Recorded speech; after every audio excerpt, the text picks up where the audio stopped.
Começa mais uma edição do JR 15 Minutos, o podcast da Record TV que aprofunda as notícias que mais mexem com a nossa vida.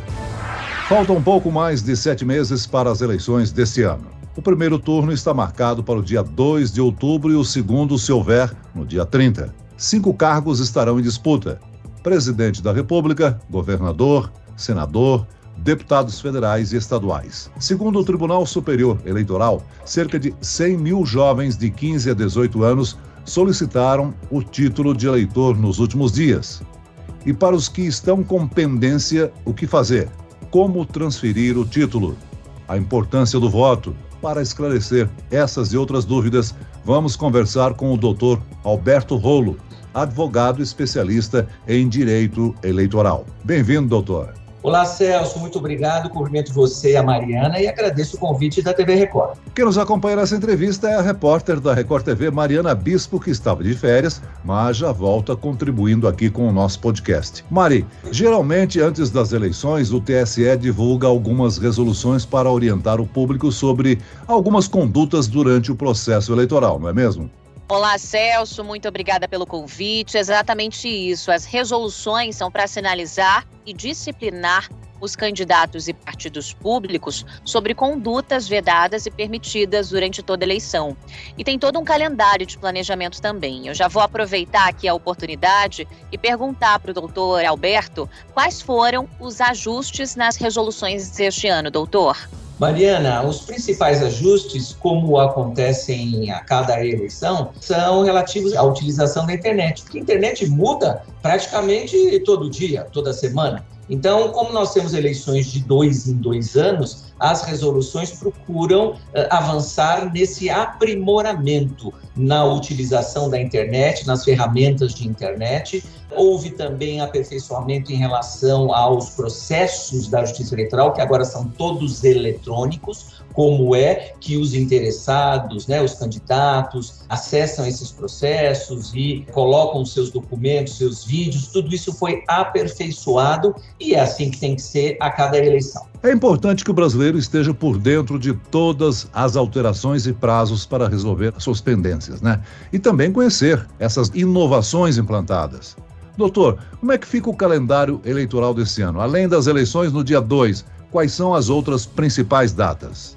Vamos falar por ordem aí cronológica, Celso. A primeira data importante é agora 4 de maio. 4 de maio é o último dia para o eleitor regularizar a sua situação, o seu cadastro na Justiça Eleitoral. Então, quem for tirar o título pela primeira vez, quem tem já 18 anos, e os jovens que podem votar, que o voto é opcional, de 16 a 18 anos, mesmo aqueles que têm 15 anos, mas vão completar 16 até o dia 2 de outubro, também podem tirar o título.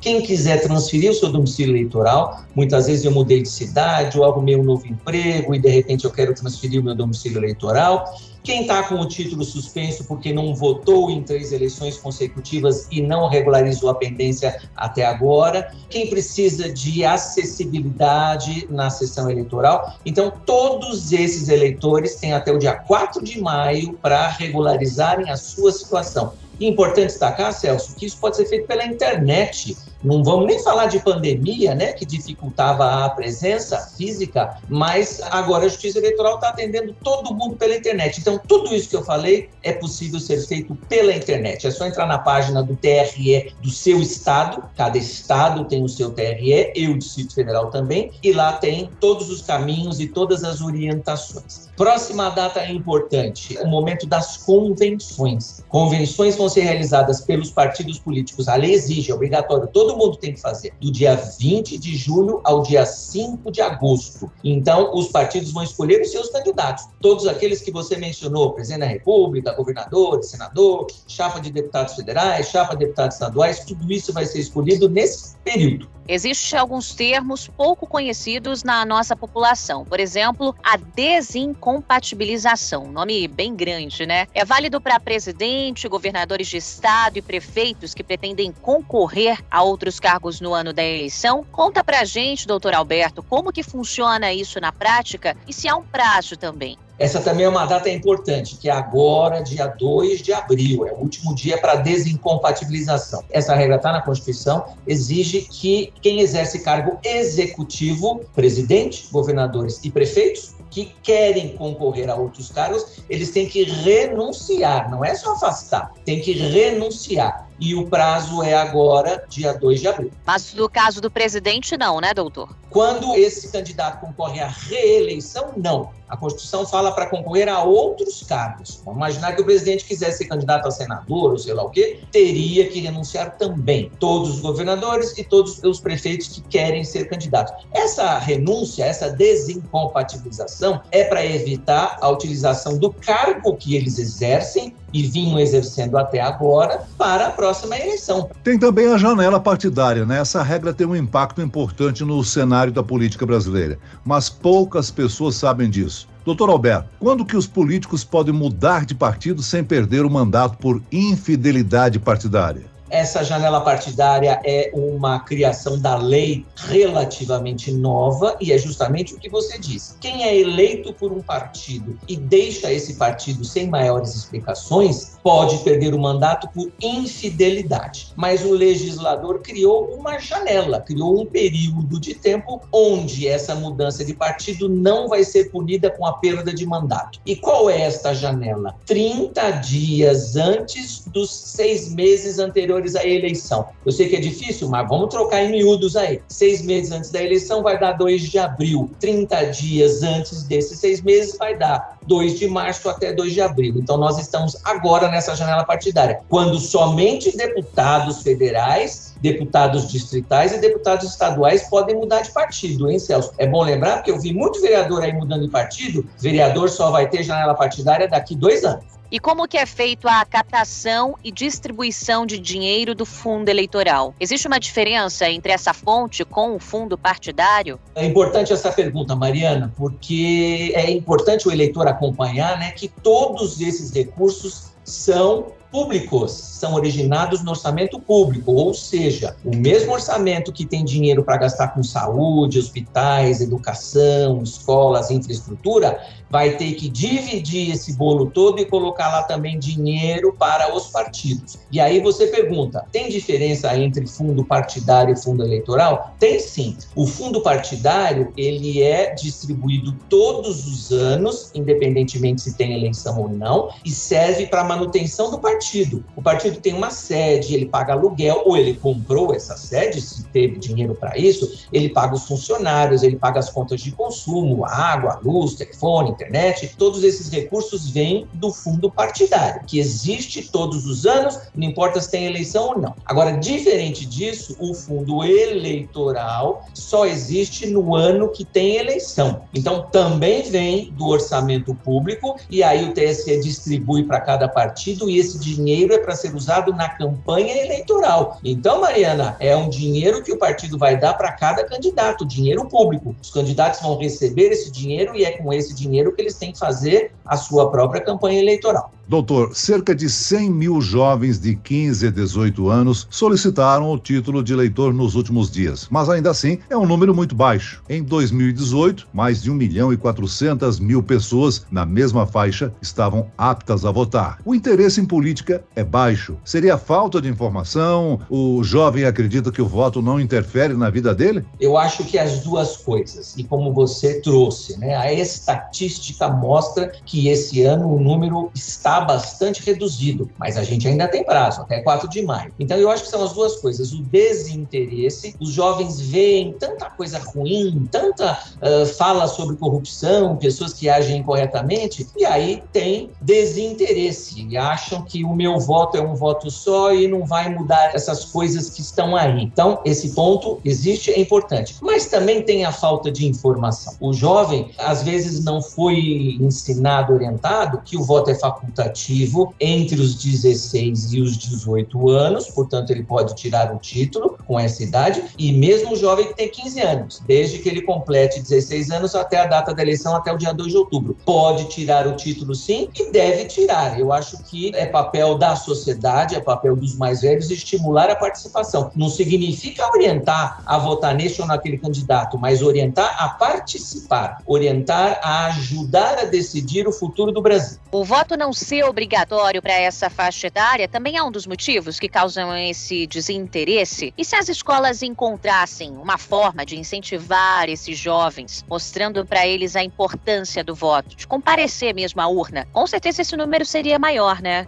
Sim, com certeza. Eu acho que é papel da escola e a gente sabe, a gente vê exemplos que existem escolas que promovem esse debate na sala de aula, mas a escola poderia ser mais enfática e ensinar que a participação do jovem é tão importante quanto a participação dos mais velhos. Agora, a questão da obrigatoriedade de voto é alguma coisa mais profunda, alguma coisa que a gente tem que discutir lá no parlamento, com os nossos deputados, nossos senadores, para quem sabe um dia o voto ser facultativo para todo mundo. Então eu já aproveito para levantar uma questão super importante sobre o processo para tirar o título de eleitor. Hoje, isso está muito mais simples de fazer, só precisa apenas de alguns documentos e pode ser feito em casa mesmo, não é isso? É isso mesmo. Hoje, e isso não tem nada a ver com a pandemia, a Justiça Eleitoral se aperfeiçoou e não exige mais a presença física do eleitor, né? Então, eu preciso de um documento com foto e aí depois eu vou ter que mandar uma foto com o meu rosto e esse documento. Vou ter que mandar também um comprovante de residência, uma conta de consumo com um comprovante de residência, e aí a Justiça Eleitoral vai fazer toda a tramitação, todo o cadastro, e eu recebo em alguns dias o meu título já digital. Depois, lá na frente, vai ser necessária a coleta da biometria. Aí sim, a biometria foi interrompida por causa da pandemia. Então, lá na frente, a hora que tudo voltar 100%,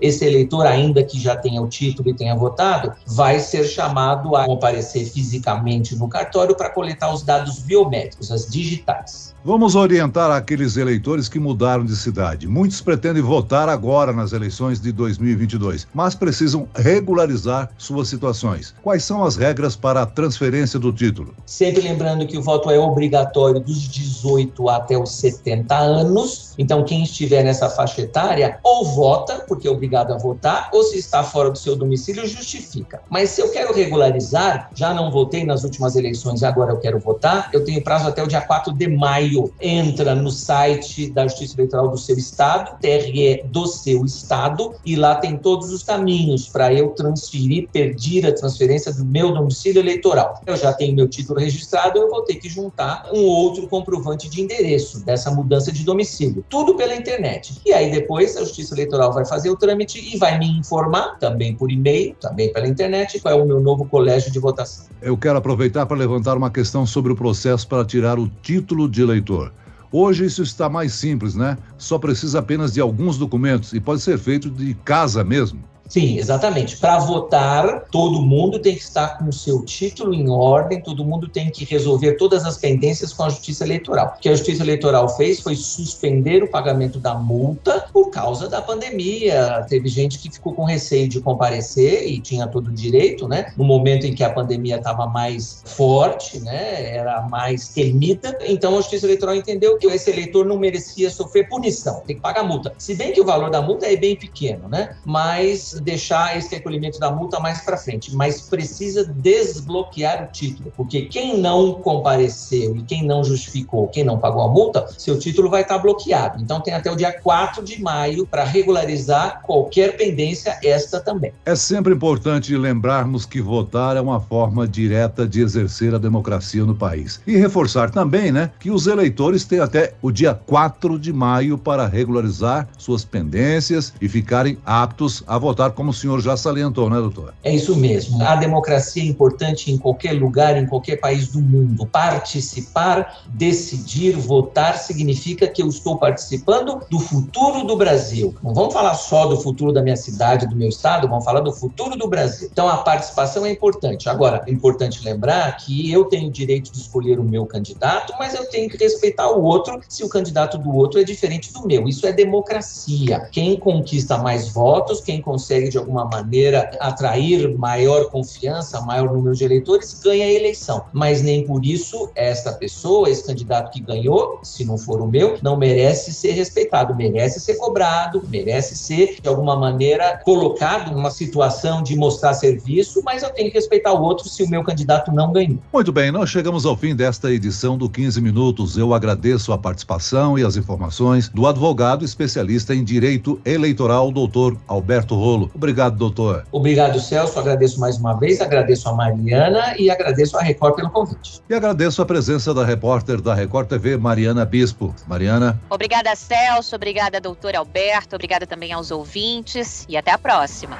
Esse podcast contou com a produção de David Bezerra e das estagiárias Kátia Brazão e Larissa Silva, sonoplastia de Marcos Vinícius, coordenação de conteúdo Camila Moraes, Edivaldo Nunes e Deni Almeida, direção editorial Tiago Contreira, vice-presidente de jornalismo Antônio Guerreiro. E eu, Celso Freitas, te aguardo no próximo episódio. Até amanhã.